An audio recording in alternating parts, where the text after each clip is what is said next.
Warnings. The following broadcast contains high-octane nightmare fuel gathered from the darkest corners of the internet. Keep your eyes on the road. Keep your doors locked. And whatever you do, don't look in the rear-view mirror. You are listening to Grave Shift, 18 Wheels to Hell.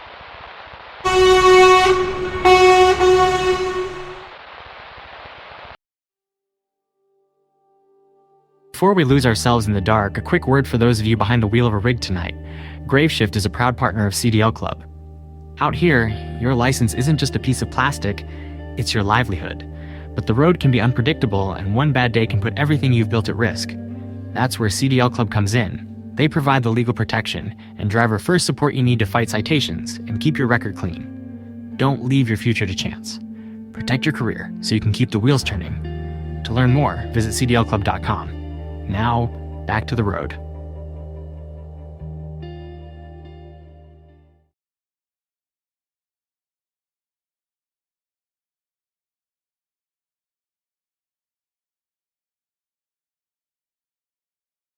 You know, I was driving cross country late last year, doing that really long, desolate stretch on I-80 through Nebraska. It must have been 2 or 3 in the morning. Pitch black. Oh, that's a lonely drive. It is. And you get into this weird, almost hypnotic state. White line fever, they call it. It is a very specific kind of isolation. Yeah. You're surrounded by machinery, by the infrastructure of the modern world, but you are completely, utterly alone. Exactly. And every 10 or 15 minutes, you get passed by one of these massive 18-wheelers. You see the cab lights in your rear view first. Then you feel that intense wind shear shake your car as they blow past you. And then it was gone. They're gone. Just those red taillights fading into the void ahead. And it hit me in that moment. I have zero idea who's behind that wheel. That truck could be carrying produce. It could be carrying electronics. Or it could be carrying a body. That anonymity you felt, that's the central character of today's deep dive. We often think of highways as connectors, ways to get from point A to point B. But for a specific type of predator, the highway isn't a connector. It is a shield. It's a place where you can be everywhere and nowhere all at once. That is the ultimate nightmare scenario we are unpacking today. We're looking at the case of Sean Patrick Goble. In the newspapers, they called him the interstate killer. Mm-hmm. But if you're listening to the CB radio frequencies in the mid-990s, chatting in the dark with other truckers, you knew him by a different handle, Wild One. And that handle, Wild One, is terrifyingly accurate when you look at the psychology here. We have a massive stack of source material, police reports, FBI profiles, and the text, The Wild One, Sean Patrick Goble and the Highway Murders. And what they all reveal is a man who turned the U.S. interstate system into a weapon. But before we get to the man, we have to set the stage properly. We were talking about 1994, 1995. The world was different. Very different. No GPS tracking on every phone, no ubiquitous surveillance cameras at every toll booth. Right. If you're a detective today and a body shows up, you ping cell towers. You look for digital footprints, license plate readers. In 1994, if a crime happened on the highway, it fell into what we call the jurisdictional nightmare. I want to drill down on that term right at the top here because it comes up constantly in the source material. Jurisdictional nightmare. It sounds like, bureaucratic jargon, but in this case, it was literally the difference between life and death for these women. Think of it this way. In the United States, law enforcement is inherently local. You have city cops, county sheriffs, state troopers. Their authority, and just as importantly, their knowledge base, it ends at a specific geographic line, a river, a county marker, a state border. So if I commit a crime in Town A, the Town A police investigate. They know the area, they know the usual suspects. Simple. Exactly. But what if you're a long-haul trucker? You pick a victim up in, say, Tennessee. That's jurisdiction A. Okay. You murder her inside the truck while driving through Virginia. That is jurisdiction B. But nobody even knows she's dead yet. Correct. The truck keeps moving at 65 miles per hour. He dumps the body in a ditch in North Carolina. That is jurisdiction C. Wow. Now watch what happens to the information. The North Carolina cops have a body, but they have no missing persons report. The Tennessee cops might eventually get a missing persons report, but they have no body and no crime scene. And the Virginia cops, where the murder actually happened? They have absolutely nothing. They don't even know a crime occurred in their state. They are not looking for anyone. They aren't even in the game? Not at all. And you have to remember, in 1994, these police departments weren't sharing some central server. They were using fax machines, Rolodexes, and filing cabinets. Oh, man. Unless a detective in North Carolina physically picked up the phone and called a detective in Tennessee and happened to guess the right precinct out of hundreds, those two files would never, ever meet. It is basically a serialized perfect crime. You're exploiting the gaps in the map. And Sean Patrick Goble didn't just stumble onto this. The sources really suggest he understood this blindness perfectly. He knew that as long as he kept moving, he was invisible. He was weaponizing the blind spots of American law enforcement. So keeping that terrifying context in mind, that the system was essentially broken for this kind of crime, let's look at the man hiding in plain sight, Sean Patrick Goble. Right.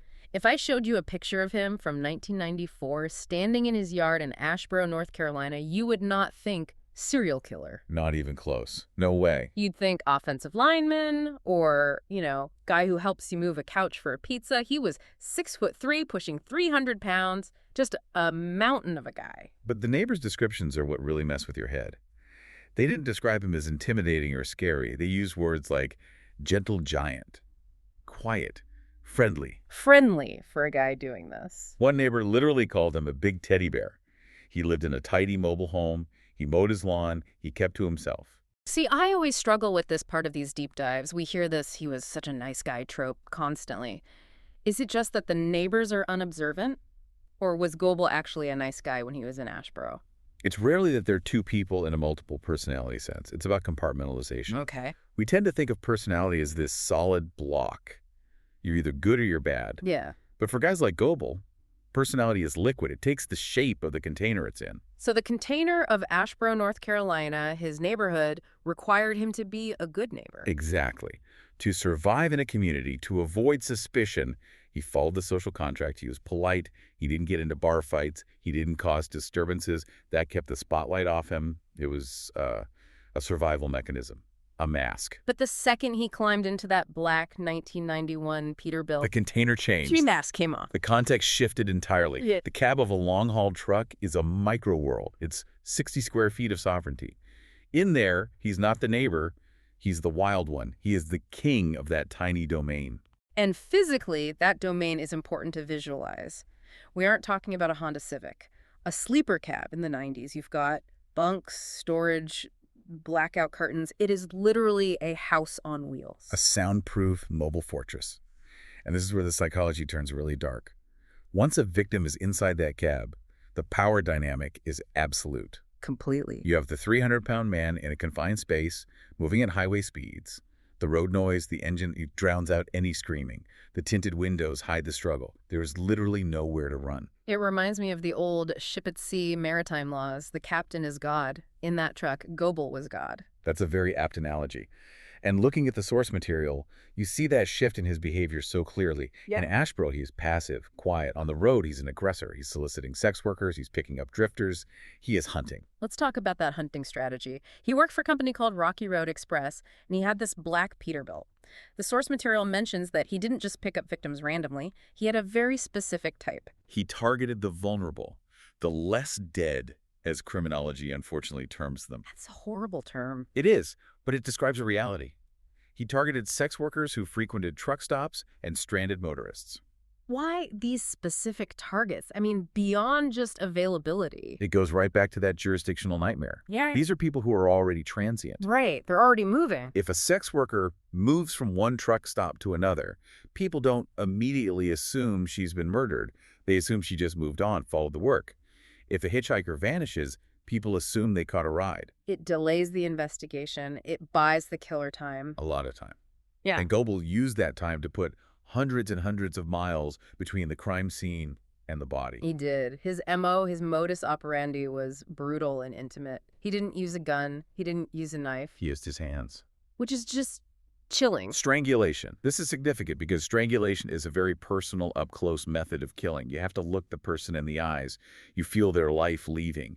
And it happened inside the sleeper cab. I can't get over the claustrophobia of that. Being trapped in that tiny little box. It creates a scenario of absolute dominance. And after the act, the sources indicate he didn't panic. He didn't just push them out the door immediately. He kept driving. For miles, sometimes for hours. Which is a level of coldness that's hard to comprehend. Let's map this out. I think to really understand the scale of this, we need to look at the specific victims mentioned in the file. We need to actually see the geography he was exploiting. Agreed. Let's start with Lisa Susan O'Rourke. It's 1994. Lisa is 29 years old. Where does he find her? Interstate 10, down near the Louisiana-Mississippi border. Now, you have to picture that area, the Deep South, the bayou. It's humid, it's dark, and I-10 is just this long ribbon through the swamp. So he picks her up there, and presumably the murder happens shortly after, inside the truck. The forensic evidence suggests she was strangled, but here's the key, the thing that made him so hard to catch. He doesn't dump her body in Louisiana. He doesn't dump her in Mississippi. Where is she found? Her body was found under a bridge on I-65 in Alabama. I'm looking at a map right now. Depending on where specifically he picked her up and where he dumped her, that is a massive distance. That's hundreds of miles. It's hours of driving. Hours of driving with a body in the sleeper cab just a few feet behind you. It speaks to a profound lack of empathy, a complete objectification of the victim. To him, she was just cargo at that point. And think about the police work here. You have Alabama cops finding a body. They have no idea she came from Louisiana. They're looking for a killer in Alabama.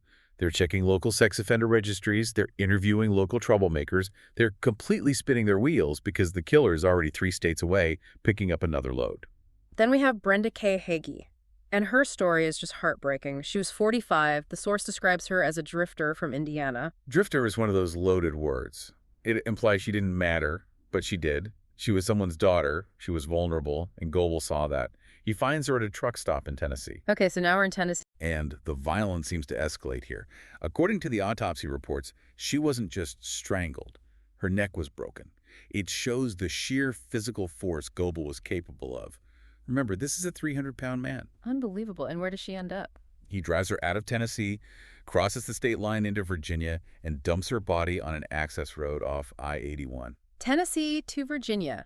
Again, crossing state lines. Again, scrambling the jurisdiction. It's a clear pattern. A very deliberate pattern. Yeah. Then there's Alice Rebecca Haynes, 36 years old, from Ohio, picked up in Tennessee, strangled, dumped off I-81 near Kingsport, Tennessee. That one is a bit closer geographically. He didn't cross a state line between the abduction and the dump site. Closer, yes, but still on that I-81 corridor. Yeah. And it's key. I-81 is a major artery for trucking, connects the south to the northeast. For a trucker, it's a river of commerce, a constant flow of anonymity. He just blended right back in. And finally, Sherry Tumenser, 34. This one really shows the range of his hunting ground. It does. She was picked up in Fredericksburg, Virginia. That's way up north compared to the others, almost to D.C. And her body. Found wrapped in a blanket off I-40 in North Carolina. So he drove her south. Virginia to North Carolina, the opposite direction of some of the others. Look at the map we just drew with our words. Louisiana, Mississippi, Alabama, Tennessee, Virginia, North Carolina, with victims from Indiana and Ohio. It is a dizzying, chaotic web. It is. If you're a detective in Virginia investigating Brenda K. Hagee's death, why on earth would you be calling a detective in Alabama about Lisa O'Rourke? There's no reason to connect them. You wouldn't. The MO fits strangulation, dumped by a highway, but without a central database, without that linkage analysis we have today. They just look like isolated, tragic events, local crimes. And that is why he was a ghost for so long. There were no witnesses because the witnesses were dead. There was no murder weapon to trace because the weapons were his own hands. And there was absolutely no personal connection between Goble and these women. They were strangers who met on the asphalt for a few terrifying moments. It feels hopeless, doesn't it? Like, looking back at it from that 1995 perspective, how do you even begin to catch a guy who is moving that fast and leaving no trace? It feels like he could have done this forever. He could have. But he made a mistake. And this is the part of the story that always gets me. It wasn't high-tech surveillance that caught him. It wasn't some brilliant psychological profile. It wasn't a witness coming forward. It was garbage. It was a literal piece of trash, a Winn-Dixie grocery bag. Okay, this brings us back to Brenda K. Hagee, the victim found in Virginia. Right. Let's go to that crime scene. An access road off I-81. You've ever pulled off on one of those service roads, you know exactly what they look like. Yeah, they're usually disgusting. Fast food wrappers, bottles, old tires, plastic bags stuck in the weeds. It's just road litter. Exactly. It's a graveyard of trash. Yeah. So when police found Brenda's body, the scene was naturally cluttered. But near her head, there was this crumpled plastic Winn-Dixie bag. Now, be honest. If you're a detective, you've been up for 20 hours, you're looking at a brutal murder scene. Oh. Were you even noticing a grocery bag? 99 out of 100 detectives would have kicked it aside. Or they'd assumed it'd been there for weeks, blown out of someone's car window. It's just background noise. It's trash. But somebody on this team didn't. Somebody didn't. And you have to give them immense credit for their thoroughness. They didn't ignore it. Did they think it was out of place? The report says they noticed it looked fresh. Yeah. It wasn't weathered. It wasn't sun-bleached or caked with mud. It looked like it had been dropped recently. Maybe it fell out of the vehicle when the body was dumped. Maybe it was used to carry something to the scene. They decided to take a chance. They bagged it as evidence. Hoping for a miracle, the source says. And they really needed one. Because here's the technical problem. It's 1995. We are doing touch DNA yet, not in any meaningful way. Right. And getting a fingerprint off a crumpled, flimsy piece of plastic, that is a forensic nightmare. Why is it so hard? I feel like on TV they just dust anything and pull a perfect print. TV makes it look easy. A plastic bag is non-porous, which is good, but it's also flexible. It wrinkles. It holds static electricity. If you just dust it with standard black powder, you're going to get a smudged, unusable mess. You won't get the fine ridge detail you need for a legal comparison. So what did they do? The source mentions a specific technique. It sounds like something out of science fiction. They use cyanoacrylate fuming. Okay, break that down for us. What is that? You actually know this stuff by a much more common name, superglue. Wait, seriously? The stuff I use to fix my coffee mug? The very same. Yeah. Here's the science in a nutshell. Mm. Superglue contains a chemical called cyanoacrylate. When you heat it up, it turns into a gas, a fume. Okay. If you put that gas in a sealed chamber with your evidence, like our plastic bag, the fumes look for moisture. Moisture like the oils and sweat on a finger. Exactly. The amino acids, the fatty acids, the sweat left behind by a human touch. The gas binds to those oily residues and polymerizes. It hardens and turns white. So the invisible print literally turns into hard white plastic? Essentially, yes. It freezes the print in 3 dimensions, so that invisible, oily smudge that would have been destroyed by dusting suddenly becomes a hard, white, durable ridge pattern that you can photograph and analyze. It's an amazing technique. That is incredible. So they put this Winn-Dixie bag in the fueling chamber, and a print just popped out. A latent print emerged. A very clear thumbprint, if I recall correctly from the file. But having a print is only half the battle. Right. A fingerprint is just a pattern. It's useless unless you have a name to match it to. You need a reference. You need the guy in the system. You need him in the system. And this is where the jurisdictional nightmare actually worked in their favor for once, thanks to technology finally catching up. The database. AFIS, the Automated Fingerprint Identification System. It was still relatively new in the mid-90s, still being built out, but it was a game changer. It allowed them to scan that print and check it against arrest records from all over the country. And it hit. It hit. The system spit out a name, Sean Patrick Goble. Now, here's the question that kept nagging at me when I was reading this. Why was Goble in the system? He hadn't been arrested for murder before. He was the teddy bear neighbor, right? No major criminal history. This is the butterfly effect in action. It's pure chance. Months earlier, in a completely different state, Arkansas Goble had been arrested. For what? It couldn't have been serious. Soliciting a prostitute. A misdemeanor. So he got caught trying to buy sex? Right. He paid a fine, probably got a slap on the wrist, and was released. A minor, forgettable crime. But because he was processed, because he was booked, he was fingerprinted, and those prints went into the AFIS database. That gives me chills. If he hadn't been caught for that one minor thing in Arkansas... That print on the bag in Virginia would have been a John Doe print. It would have led nowhere. He would have kept driving. He almost certain would have killed again. It's a perfect example of how small data points can solve massive crimes. A minor bureaucratic act in Arkansas solved a serial murder case that spanned half a dozen states. So now the picture changes instantly for the investigators. They aren't looking for a phantom anymore. They have a name, Sean Patrick Goble. They have an address in Asheboro, North Carolina. And they have an employer, Rocky Road Express in Winston-Salem. The manhunt begins. But unlike a static suspect who goes home to the same house every night, your suspect is a long-haul trucker. He could be anywhere in the continental United States. It's a huge challenge. But they don't panic. They go straight to the source. Oh. His employer. They get his dispatch logs, his schedule. They find out he's due back at the terminal in Winston-Salem to drop off a load. So they set up a stakeout. Imagine the tension in that trucking yard. Hmm. It's loud, it smells like diesel, massive trucks are constantly coming and going, and you have a team of detectives in unmarked cars waiting, watching every grill that pulls in, looking for that specific black Peterbilt. They know the man inside is capable of snapping a woman's neck with his bare hands. We have to be incredibly careful when he finally pulls in and parks. They move in fast, they surround the truck, they arrest him. And he's taken into custody. He is. But the investigation isn't over. In fact, the most damning piece of physical evidence is still waiting to be found. They search the truck. The truck is the primary crime scene. They need to find forensic links to the victims. Fibers, hairs, blood, anything. Yeah. They bring in a forensics team and tear that cab apart. And what they find is far more direct than a fiber. Far more.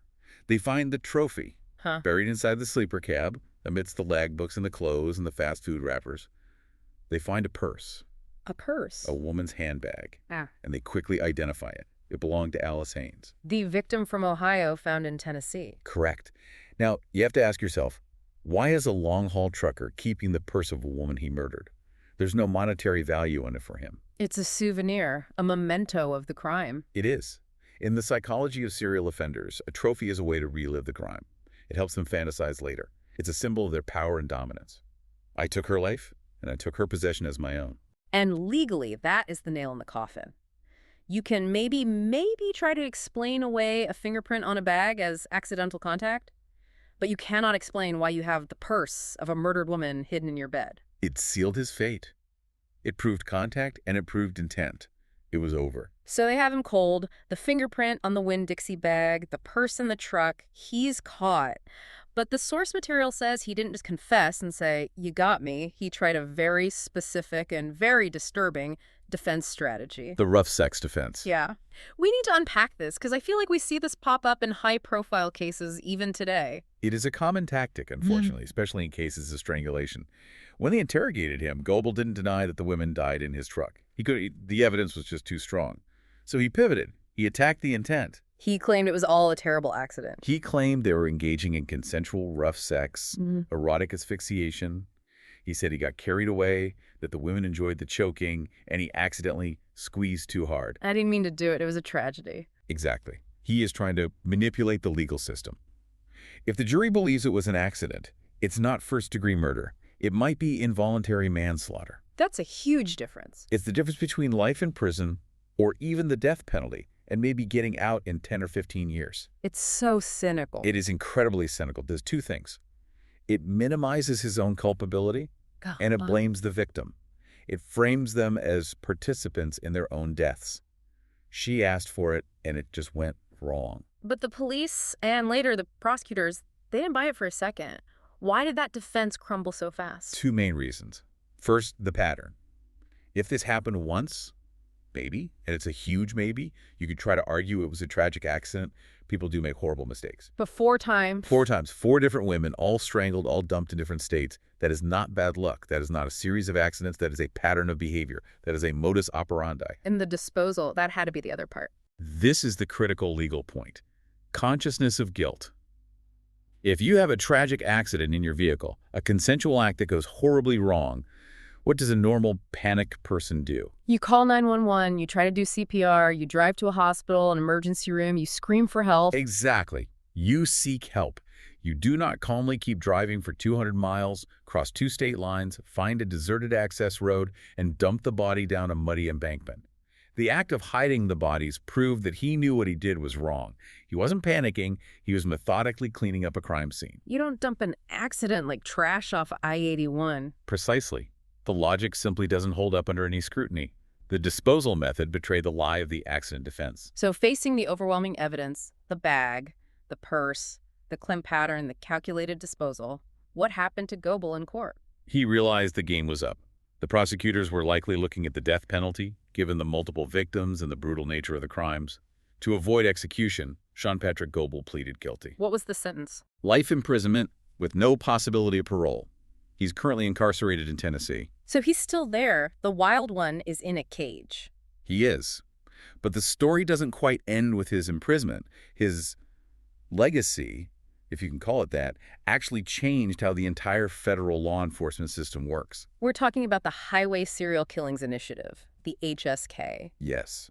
Goble is often cited as the textbook example, the poster child for why the HSK initiative was created by the FBI. Because before him, and others like him, the system was broken. As we said right at the start, the jurisdictional nightmare. It was fragmented. It was blind. After cases like Goble's, the FBI and other agencies finally realized they had to treat the entire U.S. interstate system as a single, continuous jurisdiction for crime analysis. They couldn't let those arbitrary state lines blind them anymore. So what did they do? Did they create like a special highway police? Not exactly. They created a data network. The FBI began building a specific database within VICAP, that's the Violent Criminal Apprehension Program.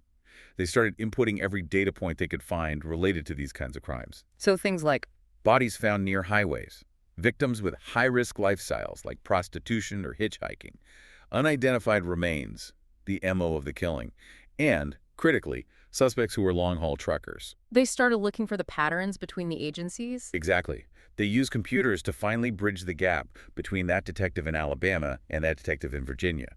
Now, if a body's found on I-40 in Oklahoma and the MO matches a body found on I-40 in North Carolina 3 months earlier, the system flags it. It connects the dots automatically. So in a way, Goble's reign of terror forced the police to modernize. It forced them to see the map differently, not as a collection of 50 states, but as a single network of movement. It forced them to acknowledge that the highway is a hunting ground, and the numbers are staggering. Today, the HSK initiative has a list of over 800 victims whose cases are believed to be linked to this phenomenon. 800. Over 800 victims. And they're tracking over 450 potential suspects, most of them truckers. It shows just how prevalent this mobile predator profile really is. Goble wasn't an anomaly. That's terrifying to think about. And the source mentions that Goble himself is a suspect in several other unsolved highway murders from the early 90s. That's the lingering shadow of this case.